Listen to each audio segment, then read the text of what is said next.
जिस पर हमारा हक न हो और उसे लेने का मन हो, तब महाभारत की शुरुआत होती है, और जिस पर हमारा हक हो और उसे छोड़ देने का मन हो, तब रामायण की शुरुआत होती है।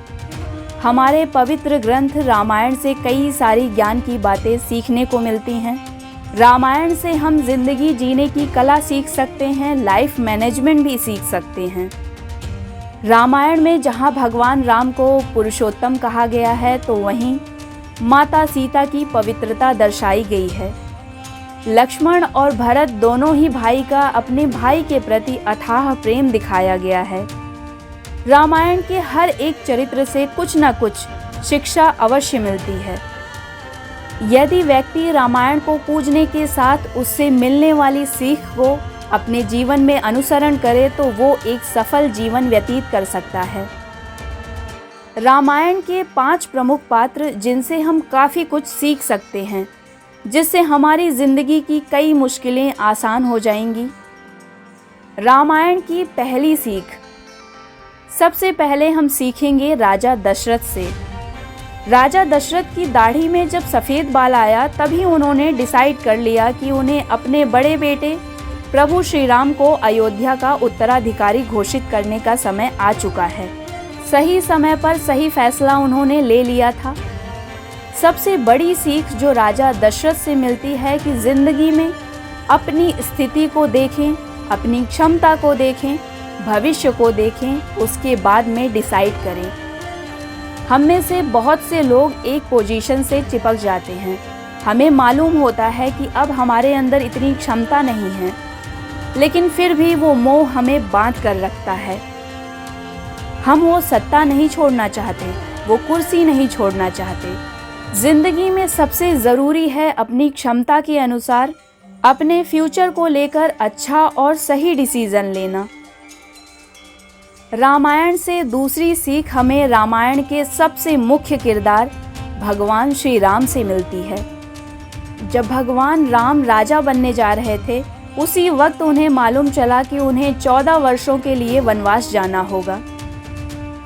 एक पल जहां वो अयोध्या के राजा बनने जा रहे थे, उन्हें इतना बड़ा अधिकार मिलने जा रहा था। तभी उनके पिता का बड़ा फैसला, जिसमें उन्होंने कहा कि प्रभु श्री राम को 14 सालों के लिए वनवास जाना है। जहां सत्ता का सुख, राज दरबार, सब सुख सुविधाएं मिलने जा रही थी, लेकिन भगवान राम ने सब कुछ त्याग कर वनवास भी सहर्ष स्वीकार किया।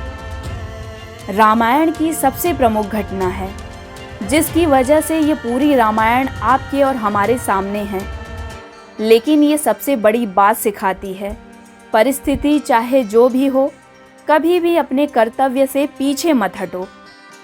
प्रभु श्री राम ने जो बातें रामायण में कही हैं, अगर उसमें से कोई एक बात भी हम अपनी लाइफ में फॉलो कर लें, तो मुसीबत हमारे आसपास भी नहीं आएगी। प्रभु श्री राम ने हमें सिखाया है कि विपरीत परिस्थितियों के परे उनमें अपने विकास की संभावनाओं को तलाशो। परिस्थितियों से घबराओ नहीं। भगवान का नाम लेना बहुत अच्छी बात है, लेकिन उनके आचरण को अपनाना बड़ी बात है, क्योंकि जो चरण होते हैं वो आपको मंदिर तक ले जाते हैं, और जो आचरण होते हैं वो भगवान तक ले जाते हैं। रामायण से तीसरी सीख हमें माता सीता से मिलती है। जब दासी मंथरा ने कैकेयी को भड़काया और कैकेयी ने राजा दशरथ को जाकर कहा कि राम को वनवास के लिए भेज दीजिए, तब कहीं भी माता सीता का नाम नहीं था।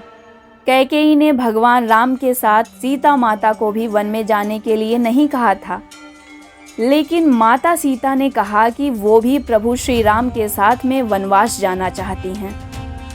वो उनके साथ वनवास में प्रस्थान करने के लिए तैयार हैं। उन्हें बहुत समझाया गया। परिवार के हर सदस्य ने बार बार कहा कि आप मत जाइए। यहाँ तक कि प्रभु श्री राम ने कहा कि आप मत जाइए, वन का जीवन आपके लिए बहुत कठिन होगा, यहीं रहिए, माता पिता की सेवा कीजिए। लेकिन माता सीता ने कहा कि मेरा पहला कर्तव्य आपके प्रति है, अपने पति के प्रति है।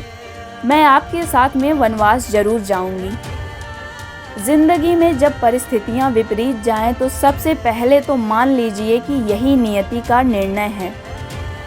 और दूसरी सबसे बड़ी बात कि परिस्थितियां बदलने पर भी अपने निष्ठा में कहीं कमी मत आने दीजिए। जहां कुछ ही समय पहले वो रानी बनने जा रही थी, अब अचानक से वनवास जाना पड़ रहा है।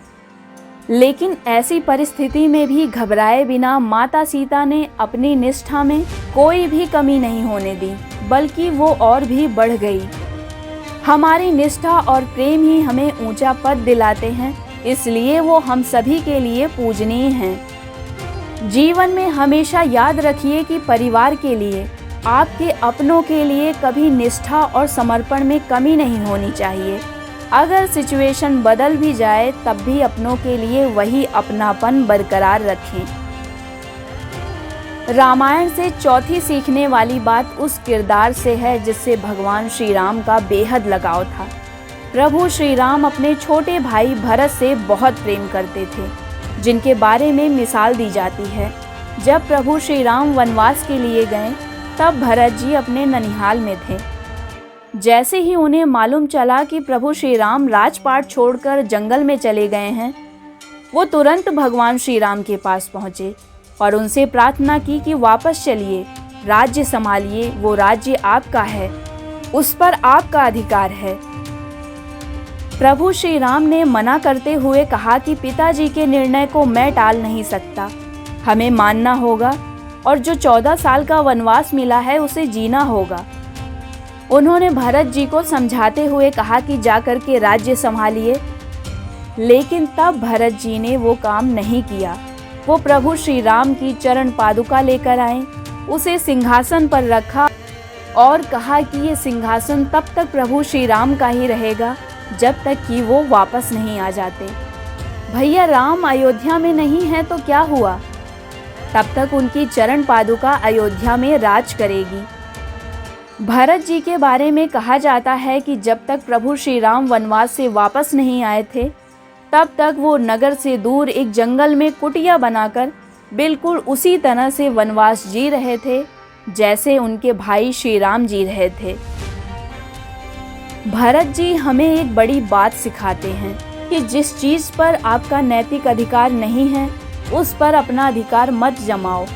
अधिकार उसी पे जमाओ जिसके आप योग्य हों। भरत जी जानते थे कि अयोध्या पर राज करने का अधिकार केवल उनके बड़े भाई श्री राम का ही है, इसलिए जो राजपद श्री राम को मिलना था उसे भरत जी ने स्वीकार नहीं किया। रामायण से 5वीं सीखने वाली बात उस किरदार से है जिसके बिना रामायण अधूरी है, जिसने हमेशा ही भगवान श्री राम का साथ दिया। श्री राम और माता सीता के साथ जिन्होंने 14 वर्ष का वनवास बिताया, जिनके जाने की कोई ज़रूरत ही नहीं थी, लेकिन भाई के साथ चले गए। प्रभु श्री राम ने हमेशा ही भरत की प्रशंसा की, उन्हें अपना प्यारा भाई कहा, लेकिन लक्ष्मण जी ने कभी बुरा नहीं माना। जबकि भगवान श्री राम के साथ सभी कठिनाइयों का सामना लक्ष्मण जी ने भी किया था, पर इसके बावजूद उन्हें कोई शिकायत नहीं थी। लक्ष्मण जी हमें सिखाते हैं कि जिंदगी में कभी भी प्रशंसा की चाह में काम मत करना। ये सोचकर कोई काम मत करना कि मेरी तारीफ हो, क्योंकि प्रभु श्री राम ने तो सारा स्नेह भरत जी को दिया था। लेकिन समर्पण की भावना के साथ लक्ष्मण 14 वर्षों तक जंगलों में भटकते रहे। किसी ने कहा है कि नाराज ना होना ये सोचकर कि काम मेरा और नाम किसी और का हो रहा है, क्योंकि घी और रुई सदियों से जलते आ रहे हैं और लोग कहते हैं कि दिया जल रहा है। दोस्तों, रामायण ज्ञान से भरी है। इन 5 किरदारों के अलावा, इन 5 सीखों के अलावा भी कई सारी ऐसी बातें हैं जिन्हें हम सीख सकते हैं। जैसे अपने जीवन के अंतिम समय में रावण ने लक्ष्मण जी से कहा था कि लक्ष्मण, जीवन में हमेशा याद रखना कि शुभस्य शीघ्रम, यानी कि जो शुभ कार्य है वो जितनी जल्दी से जल्दी हो जाए उतना अच्छा है, और जो अशुभ काम है उसको जितना टाल सकें उतना अच्छा है। उसे टालते चलिए और शुभ काम को जल्दी से जल्दी कर लीजिए। रावण ने कहा था कि मुझे प्रभु श्री राम को पहचानने में देरी हो गई। उनकी शरण में जाने में देरी हो गई, इसलिए अब बिना उनकी शरण में जाए ये दुनिया छोड़कर जा रहा हूँ। बहुत अच्छा होता अगर मैं उन्हें पहचान लेता और उनकी शरण में चला जाता। दोस्तों, भगवान के यहाँ पर चतुराई नहीं चलती, वहाँ सिर्फ भोलापन चलता है, सच्चाई चलती है। रामचरितमानस में एक चौपाई है जिसमें भगवान खुद कह रहे हैं कि निर्मल मन जन सो मोहि पावा, मोहि कपट छल छिद्र न भावा। यानी कि जो मनुष्य निर्मल मन का होता है वही मुझे पाता है, मुझे कपट और छल छिद्र नहीं सुहाते। दोस्तों, रामायण की ये सीखें आपको कैसी लगी कमेंट में ज़रूर बताइए, और अगर आपको लगे कि आपने कुछ अच्छा सीखा है तो चैनल को लाइक, शेयर और सब्सक्राइब ज़रूर कीजिए। साथ ही बेल आइकन को भी दबाएं ताकि आपको चैनल पर आने वाली नई कहानियों की अपडेट मिल सके।